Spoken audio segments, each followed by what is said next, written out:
श्रद्धालुओं की लाइन लगी हुई है और ये यात्रा है कामदगिरी पर्वत की। पहले तो सभी श्रद्धालुओं को जय श्री राम।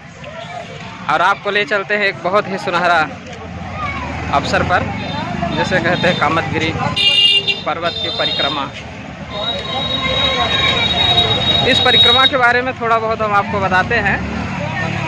बताने से पहले आप देख लीजिए भीड़ कितनी है। साथ में हमारे प्रवीण भाई भी इस परिक्रमा को पूरी करेंगे और साथ में हमारे घर से हमारी मौसी हैं, हमारी बहन है और साथ में हमारे चाचा जी भी इस परिक्रमा को पूरी करने जा रहे हैं। हालांकि हम लोग घर से एक साथ नहीं आए हुए हैं, हम और प्रवीण भाई एक साथ आए हुए थे और इसी परिक्रमा के मार्ग में हमारे घर के सदस्य, हमारी मौसी और चाचा जी साथ में मिल गए। इस परिक्रमा की मान्यता है, हमारे चाचा जी के बताए अनुसार, इन्होंने ही बताया है कि ऐसी ऐसी मान्यताएं हैं। कहा जाता है कि राम भगवान सबसे ज़्यादा 14 वर्षों के वनवास में से 11 वर्ष से ज़्यादा का टाइम यहीं चित्रकूट धाम में बिताए थे, इसी चित्रकूट की पावन धरा पे। और ये कामदगिरी जो पर्वत है, ये कामतानाथ देवता के नाम से ऐसा माना जाता है कि चित्रकूट के सबसे बड़े देवता कामतानाथ को माना जाता है। और राम भगवान इसी कामदगिरी पर्वत के पास आए थे और यहीं निवास थे। यहाँ बहुत सारी चीज़ें मिलेंगी आपको देखने के लिए, जैसे भरत मिलाप हो गया स्थान और सीता कौशल्या, लक्ष्मण पहाड़ी। ये कहने के लिए वो 11 वर्ष का जो वनवास बिताए थे और यहाँ रहे थे, तो वो हर एक जगह उनकी जो निशानी है वो भी देखने के लिए मिलेगा। ऐसा माना जाता है कि जब इस पर्वत को भगवान राम छोड़ के जाने वाले थे तो पर्वत को चिंता हुई। कहते हैं कि पर्वत को चिंता हुई और पर्वत सोचा कि आपके जाने के बाद हमें कोई नहीं पूछेगा ना तो कोई यहाँ आएगा। तो राम भगवान ने उन्हें आशीर्वाद दिया था पर्वत को कि अगर इस पर्वत की जो भी यहाँ आएगा और परिक्रमा करेगा उसकी पूरी मनोकामना पूरी होगी। और इसीलिए उस पर्वत का नाम रखा गया कामदगिरी पर्वत। और उसी आस्था को लेकर के इतने सारे श्रद्धालु टूटते हैं और परिक्रमा करते हैं कि हमारी भी मनोकामना पूरी होगी। ये यात्रा आपसे बता दें कि ये मेन रोड से शुरू होती है, 2 किलोमीटर तक ले जाती, पहले कामदगिरी पर्वत के पास, और फिर कामदगिरी पर्वत की यात्रा वहाँ से स्टार्ट होती है और 5 किलोमीटर की यात्रा होती है। तो चलिए, अभी फ़िलहाल हम 2 किलोमीटर वाली यात्रा पे सफ़र कर रहे हैं। जैसे ही हम पहुँचेंगे वहाँ, तो वहाँ आपको हर एक मंदिर दिखाएंगे। वहाँ बहुत सारी मंदिर देखने के लिए मिलती हैं। मंदिरों की संख्या बहुत ज़्यादा है, 5 किलोमीटर की संख्या में बहुत सारी मंदिर देखने को मिलेगी। तो वहाँ पहुँचने के बाद आपको हर एक मंदिर के बारे में बताएंगे और वहाँ की मान्यताओं के बारे में बताएंगे और वहाँ के सचित्र वर्णन भी दिखाएंगे।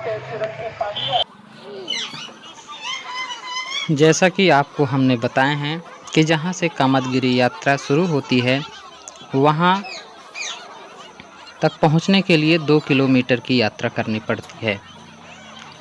वहाँ की भीड़, जहाँ पर श्री कामतानाथ स्वामी जी के दर्शन होते हैं, बहुत ही अटूट होती है। हम आपको वहाँ पहुँच करके उस भीड़ से भी परिचित कराएंगे और वहाँ के भीड़ दिखाएंगे कि कितनी ज़्यादा भीड़ होती है। इसी जगह पर नारियल तोड़ करके उसी लाइन पे लग जाते हैं जहाँ से परिक्रमा शुरू होती है। अब हम उस जगह पे पहुँच चुके हैं जहाँ से कामदगिरी पर्वत की यात्रा प्रारंभ होती है। ये वही भीड़ है जहाँ कामतानाथ स्वामी जी के दर्शन करने के लिए भक्तगण लाइन पे लगे हुए हैं।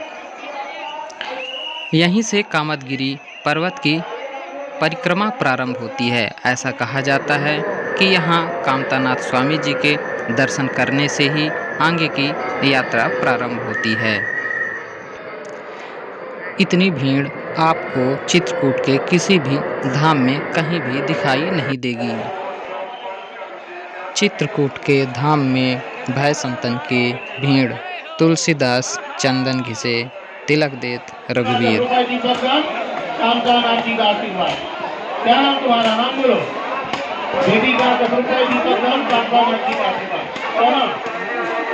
शकुंतला तिवारी का 10 रुपये दीपक दान, कामतानाथ जी का आशीर्वाद। पावर बैंक है ना? सामान पैसा चाबी वो सारी चीजें थी, अगर किसी को मिले तो उसे वापस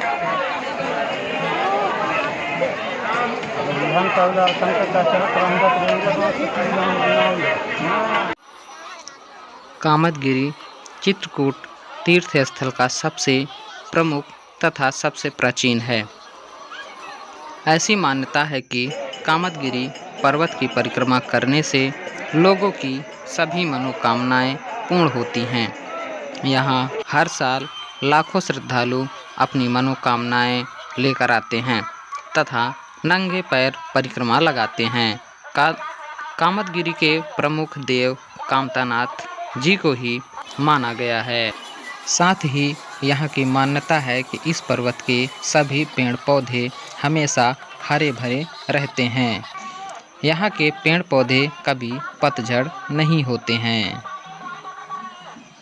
यह यात्रा आपको भगवान के आस्था से जोड़ के रखती है। इस परिक्रमा में जैसे ही आप आगे बढ़ते हैं तो श्री राम जानकी महल मंदिर के दर्शन होते हैं। इस मंदिर के अंदर गोस्वामी तुलसीदास जी के द्वारा हस्तलिखित रामायण के दर्शन होते हैं और तुलसीदास जी के भी दर्शन करने के लिए मिलता है। यहाँ पर तुलसीदास जी बैठे हुए हैं और साथ में उनके गुरु नरहरि दास जी भी बैठे हुए हैं।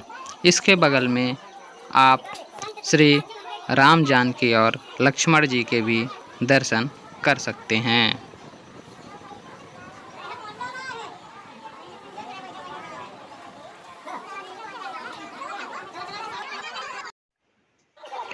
वैसे तो पूरे वर्ष यहाँ दर्शनार्थियों का आवागमन लगा रहता है, लेकिन चैत माह के रामनवमी, दीपावली और दीपावली के प्रत्येक माह की अमावस्या को यहाँ लगने वाले मेला के अवसर पर अत्यधिक भीड़ होती है।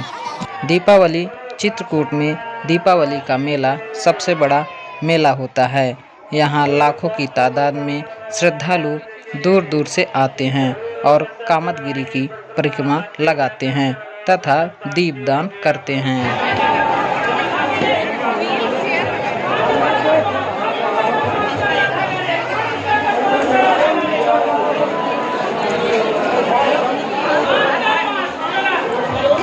जय कामतानाथ की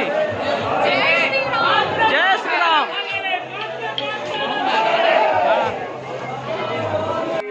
जैसे ही आगे बढ़ते हैं तो हमें श्री साक्षी गोपाल मंदिर मिलता है और वहाँ साक्षी गोपाल जी के दर्शन होते हैं।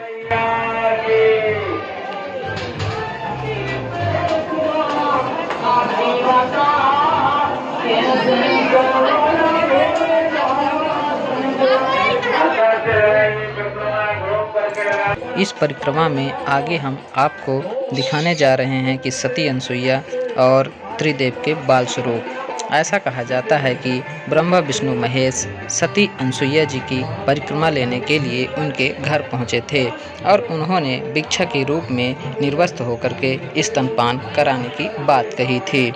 तो सती अनसुईया ने भी उनसे एक बात कही थी कि आप हमारे सामने शिशु रूप में आइए।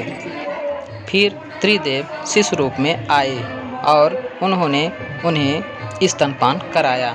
स्तनपान कराने के बाद उन्हें झूले में भी झूला झुलाया। जितने भी श्रद्धालुगण परिक्रमा में आते हैं वो सभी ब्रह्मा विष्णु महेश को झूला भी झुलाते हैं।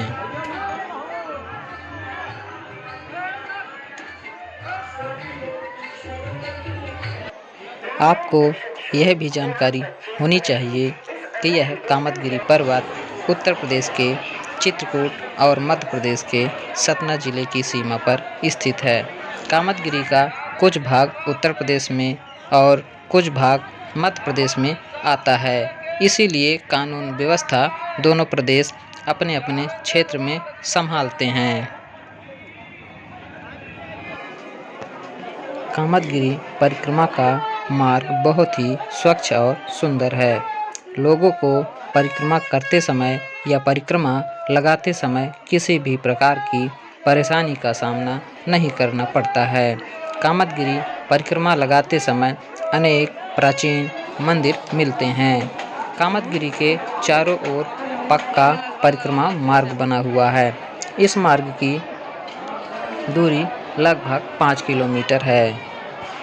परिक्रमा के आगे चरण में आपको देखने को मिलेगा कि भरत मिलाप चरण चिन्ह मंदिर।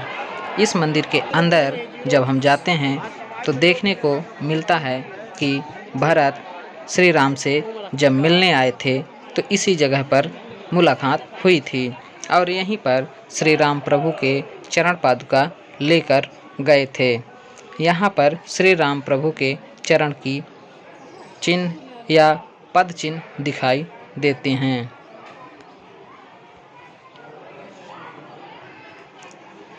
आगे हम आपको लक्ष्मण पहाड़ी दिखाने जाएंगे। आपको बता दें कि इस कामदगिरि परिक्रमा से अलग होकर के लक्ष्मण पहाड़ी में जाना होता है। लक्ष्मण पहाड़ी में जाने के बाद जब वापस आते हैं तो फिर से इसी परिक्रमा मार्ग में जुड़ जाते हैं। ये रास्ता लक्ष्मण पहाड़ी की ओर जाती है। यहाँ लगभग 250 से ऊपर सीढ़ियाँ हैं। वहाँ तक पहुँचने के लिए रोपवे की भी सुविधा उपलब्ध है। ऐसा माना जाता है कि इसी पहाड़ी पर रहकर लक्ष्मण जी ने अपने भ्राता श्री राम और माता जानकी जी की रक्षा किया करते थे और इसी पहाड़ी पर लक्ष्मण जी 11 वर्ष की निद्रा का त्याग भी किए थे। इस मंदिर के ऊपर खंभे बने हुए हैं। ऐसा माना जाता है कि राम लक्ष्मण और शत्रुघ्न इसी जगह पर मिले थे और वहाँ लक्ष्मण मंदिर भी है जो कि बहुत ही प्राचीन है। इस लक्ष्मण पहाड़ी में जो खंभे बने हुए हैं उसी खंभे से लिपटकर भेंट करना होता है। यहाँ जितने भी श्रद्धालु आते हैं सभी खंभे से भेंट करते हैं। यहाँ आए हुए सभी श्रद्धालु के अंदर एक अटूट आस्था देखने को मिलती है और पूरे सच्चे दिल से और मन से इस पूरी परिक्रमा को पूरा करते हैं।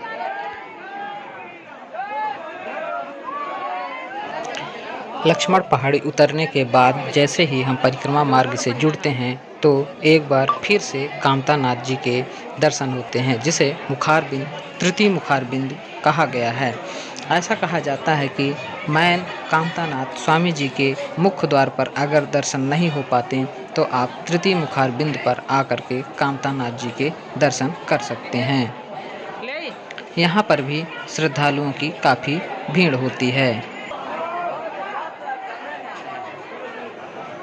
परिक्रमा शुरू करने के बाद हमसे हमारे चाचा चाची बिछड़ जाते हैं और परिक्रमा समाप्त करने तक अंत में फिर एक बार मुलाकात हो जाती है। वीडियो समाप्त करने से पहले सभी श्रद्धालु और भक्तगणों को जय कामता नाथ की जय श्री राम।